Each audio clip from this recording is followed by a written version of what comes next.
बीड सरपंच संतोष देशमुख हत्या प्रकरण एकीकडे त्यांचे बंधू धनंजय देशमुख बीडमध्ये आंदोलन करतायत, तर दुसरीकडे खंडणी आणि खून प्रकरणातील आरोपी विष्णू चाटे याला न्यायालयीन कोठडी मिळाली आहे। विष्णू चाटे याला न्यायालयीन कोठडी मिळाल्यामुळे विष्णू चाटेचा जामिनाचा मार्ग मोकळा झालाय।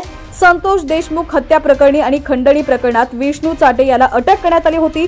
खंडणी प्रकरणातील 15 दिवसाच्या कोठडीनंतर खून प्रकरणात 2 दिवसांची पोलीस कोठडी मिळाली होती। कोठडीची मुदत संपली असल्याने आज पुन्हा एकदा विष्णू चाटेला न्यायालयासमोर हजर करण्यात आलं।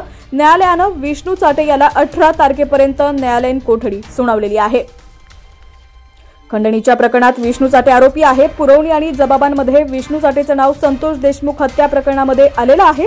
खंडणी प्रकरणामध्ये न्यायालयीन कोठडी मिळाल्यानंतर प्रक्रिया पूर्ण करून विष्णू चाटेला हत्या प्रकरणामध्ये कोर्टासमोर हजर केलं होतं। विष्णू चाटेवर मोक्का लावण्यात आलेला आहे।